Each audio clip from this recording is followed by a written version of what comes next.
La solidarité nationale a été mise en exergue et c'est à saluer parce que, évidemment, qu'on ne pouvait pas laisser toutes ces personnes au bord du gouffre. Mais il y a que la question des inondations est une question on ne peut plus fondamentale dans la vie de notre pays parce qu'elle nous cause énormément de tort. Et il faut à la vérité reconnaître que il y a deux types d'inondations. Il y a les inondations qui sont de nature, passez-moi à la tautologie, qui sont naturelles. Hein, c'est des catastrophes naturelles parce qu'une rivière, un fleuve est sorti de son lit, comme on l'a vu il y a bien des années à Lambaréné, ou bien il y a eu un flux important de pluie. Ça, on ne peut pas gérer ça parce que c'est naturel. Il y a d'autres inondations qui sont provoquées par la négligence des personnes. Il y a donc la responsabilité du gouvernement qui est fortement engagée. À cette responsabilité s'ajoute la responsabilité des populations. Je m'explique. De 60 à aujourd'hui, tous les ministres en charge de l'urbanisation et du cadastre ont assurément des comptes à nous rendre. Expliquez-nous comment le gouvernement qui est en charge de la politique de l'urbanisation de notre pays soit absent alors que des gens viennent construire un peu n'importe comment. Ça fait désordre. Absolument, absolument. Ce genre d'inondation, c'est la conséquence des constructions anarchiques et désordonnées. Et là, le gouvernement est interpellé. Cela signifie qu'il faut à l'avenir des méthodes, des mécanismes, de nouveaux paradigmes pour permettre qu'il n'y ait plus de construction anarchique faite dans le désordre, brinque-ballante. Regardez un peu tous les milliards que le gouvernement dépense pour indemniser les gens parce qu'il faut refaire la nationale. Ça veut dire que les gens n'ont pas fait leur boulot. Ça veut dire que les gens n'ont pas fait leur boulot. Et dans notre pays, il faut davantage attirer l'attention du gouvernement d'abord et des populations ensuite pour que chacun fasse bien son boulot. Parce que les conséquences nous rattrapent. Dieu merci, il n'y a pas eu de perte en vie humaine, mais beaucoup de matériel. Et nous sommes seulement au début de la saison pluviale. Et Dieu seul sait que la pluviométrie est très élevée dans notre pays. Donc on s'attend encore à ce que l'arrière-pays soit également touché. Ça veut dire que les gens n'ont pas bien travaillé. Et ça doit interpeller aujourd'hui les uns et les autres afin que le travail soit bien fait. Les nouvelles villes qui vont être créées, les nouvelles constructions doivent être canalisées parce qu'il y a un problème d'assainissement chez nous et un problème d'urbanisme qui cause véritablement problème. Bien, alors Innocent Badouma, vous êtes au fait des questions environnementales. Alors, ce sont des images quand même insoutenables, mais ça pose aussi quelque part le problème de la gestion à Libreville de ce qu'on appelle les bassins versants. Oui, il y a la question des bassins versants, c'est-à-dire l'installation des populations un peu n'importe comment. La question d'Akanda, ça fait 4 ans que j'habite en Gondje et il faut dire que cette pluie de 18, c'est la première pluie que je vois qui soit de cette nature. Elle est partie de 22 h à 10 h le lendemain. Donc pratiquement 12 heures de pluie intense. Donc il y a eu un phénomène naturel. Mais déjà j'avais, depuis 2010, 2011, écrit une série d'articles sur la zone d'Akanda. En fait, ce qu'il faut comprendre, c'est que cette zone, les marécages ou les bassins versants jouent le rôle de l'éponge. Prenez l'image de l'éponge. L'éponge a pour objet d'absorber, c'est-à-dire ça absorbe de l'eau. Quand il y a des pluies, c'est une zone de rétention des eaux. En amenant les maisons sur ces zones, donc il y a le poids, c'est comme si vous posez un caillou sur l'éponge, effectivement, ces zones naturelles n'arrivent plus à retenir de l'eau. Et aujourd'hui à Kanda, c'est des constructions sur des zones assez marécageuses. Sur le nid des rivières aussi. Sur le nid des rivières. Et vous vous souvenez que la communauté environnementale nationale s'est opposée à la construction de l'aéroport dans la zone d'Akanda parce qu'il fallait préserver les oiseaux, il y avait des risques, mais il y aura aussi la question de la nature du sol. Quand vous partez d'Angondje jusqu'à Malibé, vous creusez à 1 mètre, 1,5 mètres, vous trouvez de l'eau. Donc c'est des zones naturellement où il y a de l'eau. Le deuxième phénomène, c'est la construction ou la destruction du littoral. Parce que le littoral permettait aux eaux de ruisseler. Or, les gens en construction, notamment ceux qui sont nantis, en construction sur le littoral et en vendant du sable, ont empêché la capacité du sol à absorber de l'eau. Voilà aujourd'hui ce qui se pose. Et il y a des géomorphologues, tels que le professeur Magloua Manganga, qui estiment que dans 20 ans, on pourra assister à un affaissement de ces zones-là. C'est ce qui s'est passé au Cap-Vert, etc. Et ne soyez pas étonnés que dans 10-20 ans, on a un abaissement, c'est-à-dire le sol va descendre en deçà du niveau de la mer et l'eau va rentrer sur le continent. C'est une éventualité. Il faut vraiment prendre des dispositions. Voilà. Alors, Régis Meignier, certes, vous n'habitez pas au nord de Libreville, mais tout le problème reste entier dans la capitale gabonaise, la question des bassins versants. Mais il semble que le gouvernement a quand même mis en place une cellule de coordination de cette question des bassins versants. Mais ce qui semble, les actions sont illisibles. Hein. De toutes les manières, il n'y a qu'à parcourir un tant soit peu la ville de Libreville, certains quartiers de Libreville. Vous constatez que quelque chose a commencé à être fait dans ce sens par le gouvernement de la République. Il y a, me semble-t-il, des embranchements qui ont été construits, de très grandes rigoles qui ont été également construites, bétonnées. Et je pense que ce n'est pas suffisant. Il va falloir que le gouvernement en fasse davantage. Alors, Henrik Bokoko, une situation que Gabon Télévision a traitée cette semaine, lorsqu'on a regardé les images du chef de gouvernement qui s'est rendu au stade de l'amitié, hein, c'était vraiment désolant. Hein. Absolument, Sylvain, vous avez raison de le souligner, vraiment désolant. Et heureusement que, immédiatement, ces familles ont trouvé quand même le soutien de la part des autorités en leur relogeant pour le moment un abri provisoire au niveau du stade d'Agondje.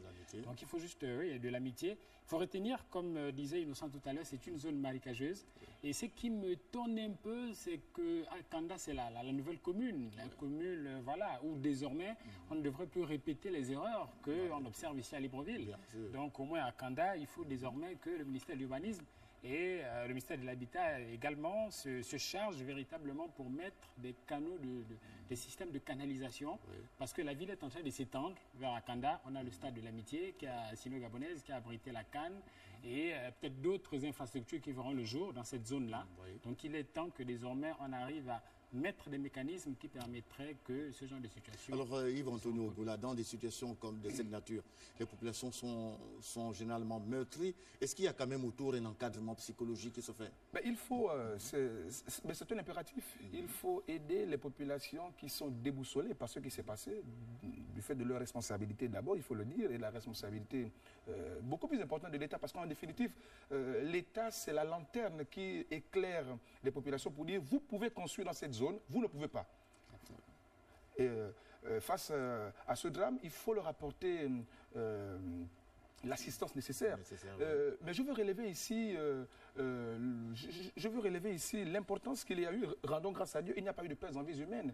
Parce qu'il faut saluer la promptitude de l'armée française qui a intervenu. La Croix-Rouge. La Croix-Rouge, les sapeurs-pompiers, les scouts et autres. Mais Sylvain, il y a énormément de boulot dans notre pays.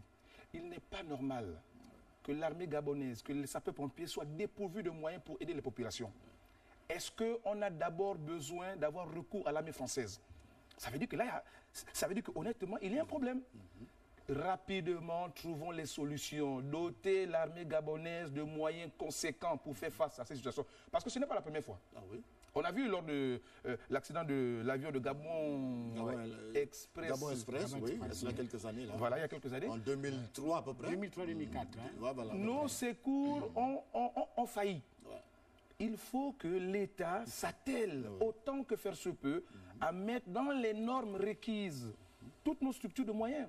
On a besoin des militaires compétents, formés, mais ayant des moyens. Parce que quel que soit le niveau de votre formation, mais si vous n'avez pas le matériel requis pour apporter l'assistance nécessaire, eh bien, on va enregistrer des morts en série parce que c'est dû à la négligence de certaines personnes. Donc il faut, moi je pense, réveiller les gens qui dorment, emmener, inciter les gens à faire leur travail avec promptitude, avec patriotisme surtout, et bien évidemment avec professionnalisme. Alors, Innocent voulait rebondir à ce sujet. C'est la question de le plan d'urgence de gestion des catastrophes. Tout à fait. La communauté, les ONG réclament ce plan. Le gouvernement dit que ce plan existe.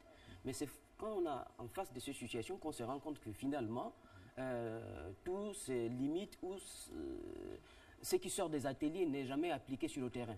Vous voyez un peu, c'est la capacité d'un pays à réagir à des phénomènes naturels. Ça, c'est une petite inondation, mais on peut avoir des phénomènes plus compliqués. Comme chez les autres. Voilà. Alors, comment on fait? Quel est le plan d'urgence? Il faut le définir. il faut une unité qui est installée, qui réagit automatiquement.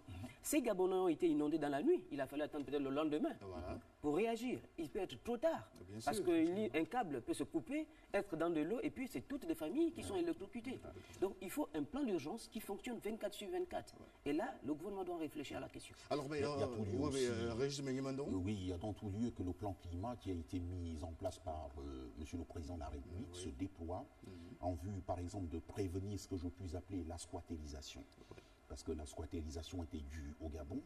Il faut donc tout mettre en œuvre pour prévenir les populations en les amenant à ne pas s'installer dans des zones marécageuses.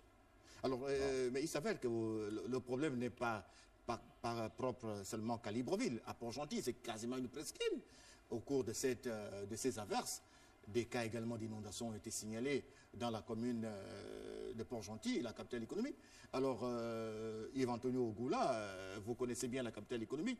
Lorsqu'on regarde effectivement le relief, lorsqu'il y aura un jour une catastrophe de grande nature, comme le relevait tout à l'heure Innocent Badouma, il y aura quand même certainement des grincements dedans. Hein. Mais vous savez, Sylvain, je le constate pour le déplorer, c'est une situation à tout le moins grave, extrêmement dangereuse, tout autant qu'elle traduit la dangerosité dans laquelle vivent les populations.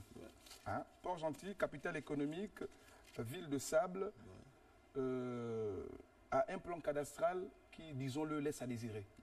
Allez-y dans les bas quartiers de Port-Gentil, vous allez regretter énormément. Ça veut dire que il y a trop de laxisme. On laisse aux gens la latitude de faire ce qu'ils veulent, on construit n'importe comment, comme on veut. Et après, le jour qu'il y aura une catastrophe naturelle, on va dire que Dieu est méchant. Mais non, Dieu n'est pas méchant. Il y a des gens qui sont chargés de l'aménagement, du cadastre et de l'urbanisme. Mais Seigneur, convoquez ces personnes, que ces personnes rendent des comptes. Comme il y a des gens chargés de la politique du sida, du sport, et ainsi de suite. Mais en la matière, il s'agit de l'urbanisme. De 60 à aujourd'hui, les états généraux. Si on les fait, je vous assure que vous vous rendrez compte qu'il y a des gens qui ont des comptes à nous rendre. Comment accepter, en parlant de Port-Gentil, aujourd'hui, la nouvelle route, elle va arriver, et des populations, parce que j'écoute les débats, les populations veulent aller s'installer sur la route.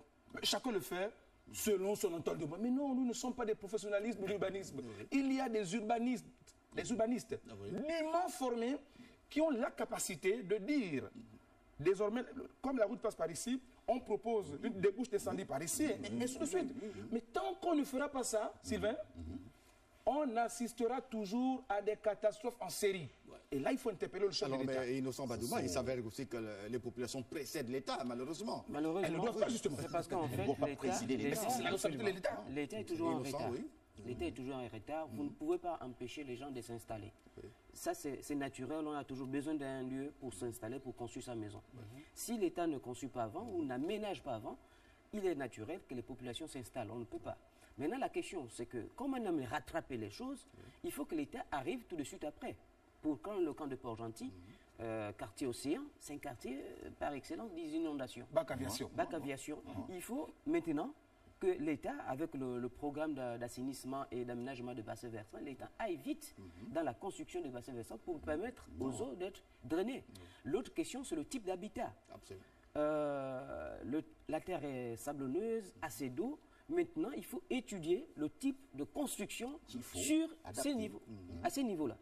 Donc, une construction qui doit pas être lourde pour ne pas, comme je disais tout à l'heure, empêcher le phénomène d'éponge naturelle d'agir. Donc, il ne faut pas du béton, etc. Parce que, même quand vous regardez la zone située entre Dragon à Libreville et Avea, j'ai longé lors d'une étude, vous verrez des maisons qui s'affaissent.